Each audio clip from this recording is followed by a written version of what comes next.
উত্তরা 12 নম্বর সেক্টরের লাভলিন রেস্টুরেন্ট বাংলা রেস্টুরেন্টের যে বিল্ডিং 6 তলা বিল্ডিংয়ে আমরা 10টা 38 মিনিটে সংবাদ পাই আগুনের এবং আমাদের একে একে 12টি ইউনিট এখানে এসে আগুন নিয়ন্ত্রণ করতে সমর্থ হই আমরা 1402 ঘটিকায়।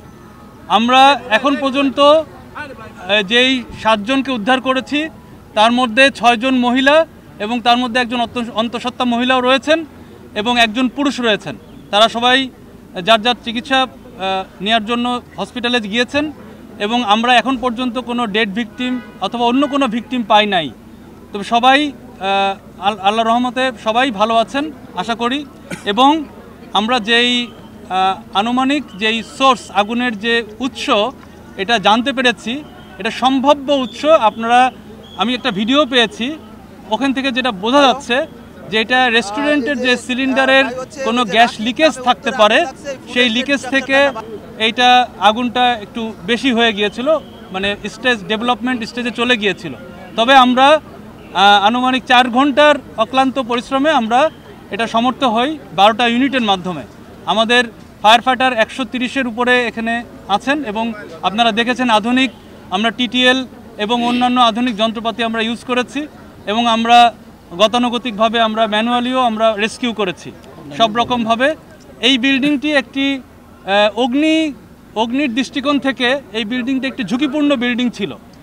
এই বিল্ডিংয়ে কোনো ফায়ার ইকুইপমেন্ট আমরা পাইনি, মানে ফায়ার ফাইটিং ইকুইপমেন্ট পাইনি। এই বিল্ডিংয়ে আমাদের জানা মতে আমরা নোটিশ দিয়েছি। এই বিল্ডিংয়ে আমাদের যে ফায়ার সেফটি প্ল্যান সেটাও নাই এবং এই বিল্ডিংয়ের তথ্য যতটুকু পেয়েছি আমরা এটা বললাম। ভবিষ্যতে আরও আমরা তদন্ত সাপেক্ষে অনেক তথ্য প্রদান করতে পারবো। এটার আসলে কোনো অনুমোদনই নাই। প্রথমত অনুমোদনের জন্য এই রাজধানী উন্নয়ন কর্তৃপক্ষ এই অনুমোদনগুলো দেন, এটা প্রথম তারা তাদের প্ল্যান মোতাবেক। তারপরে আমরা যে আইন অনুযায়ী অগ্নি প্রতিরোধ নির্বাপন আইন অনুযায়ী ওনারা আবেদন করেন আমাদের কাছে। ক্যামেরায় ওয়াও, স্টাইল দেখাও, Xenon X21 পারলে ঠেকাও। যদি রাজুকের প্ল্যান পাস, মানে আগে রাজুকের থেকে প্ল্যানটা নিতে হয়, তারপরে আমাদের যে ফায়ার সেফটি প্ল্যান সেটা নিতে হয়। এটা নিয়ম এবং এটা ধাপে ধাপে কার্যকরিতার সনদপত্র যদি কার্যকর করা হয় তারপরে সনদপত্র নেওয়ার কথা। এটাই হচ্ছে সিস্টেম। এবং এটা একটা মাত্র সিঁড়ি ছিল, এসকেপ রুট সেভাবে ছিল না। আপনারা দেখেছেন যে বিল্ডিং থেকে বিল্ডিং কিভাবে আমাদের মই 3 পার্ট ল্যাডার দিয়ে পার করেছি আমরা এবং আরেকটা জায়গায় দরজার যে ওটা কাঠ ভেঙে একটার সাথে আরেকটা জোড়া দিয়ে আমরা পার করেছি। এইভাবে আসলে আমরা করতে পেরেছি, কারণ আপনারা দেখেছেন যে টিটিএল আমরা সেট করতে পারছিলাম না, পিছনে আমরা চেষ্টা করেছি, সেট করতে পারি নাই কারণ বৈদ্যুতিক তার উপস্থিতি ছিল।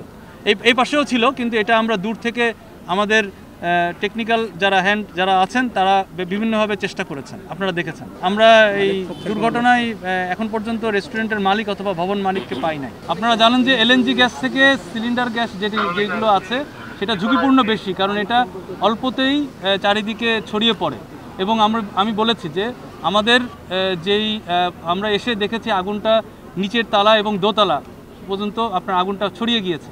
সুতরাং এই জন্য আমাদের একটু বেগ পেতে হয়েছে আগুনটা কন্ট্রোলে আনতে। স্থানীয় যিনি বলেছেন তার কাছে জিজ্ঞেস করতে পারেন।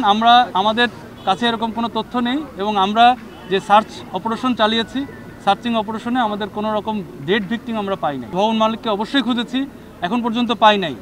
আর এখানে আমাদের যে পরিদর্শক যারা থাকেন তাদের কার্যক্রমই হচ্ছে আপনার নোটিশ প্রদান করা, তাদেরকে বিভিন্ন বিষয়ে বোঝানো, অগ্নির দৃষ্টিকোণ থেকে, অগ্নি নিরাপত্তার দৃষ্টিকোণ থেকে তাদেরকে বোঝানো, এটাই তাদের দায়িত্ব এবং তারা সেই দায়িত্ব পালন করেছে এবং আমরা তদন্ত সাপেক্ষে বাদবাকি তথ্যগুলো প্রদান করতে পারবো। আমরা আগুনের সংবাদ শুনে তাৎক্ষণিক ঘটনাস্থলে আসি। আমার যে মোবাইল টিমগুলো ছিল প্রতিটি 3টা টিম নিয়ে আমি এখানে আসি এবং এখানে এসে সাধারণ জনগণের সহায়তায় এবং আমরা ফায়ার সার্ভিসকে সংবাদ দিই, তারা আসেন, জনগণের সহায়তায় আগুনটা নিয়ন্ত্রণে আসতে সক্ষম হয়। তো বিল্ডিংয়ের মালিক হলো সাবেক এমপি হাবিব হাসানের ভাগ্নে কবির হাসান বলে আমরা শুনেছি। আর এই বিল্ডিংয়ে মোট 6টি ফ্লোরে কে ব্যবসা করতো, কী ব্যবসা করতো, এগুলো যেহেতু আবাসিক ভবন, এখানে কিভাবে কমার্শিয়াল দিলে এগুলো ব্যাপারে আমরা তদন্ত করব।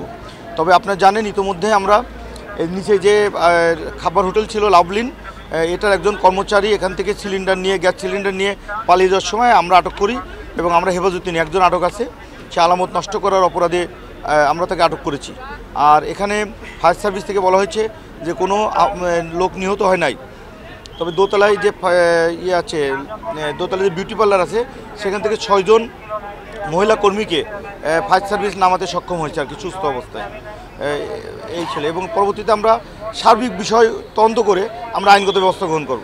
এটা খাবারের, হোটেলের এবং অন্যান্য যে কমার্শিয়াল স্পেস ভাড়া দিয়েছে এগুলো রাজুক থেকে অনুমোদন ছিল কিনা এটা আমরা তদন্ত করবো এখন, করে আমরা ভবন মালিকের বিরুদ্ধে যথাযথ আইনগত ব্যবস্থা গ্রহণ করব।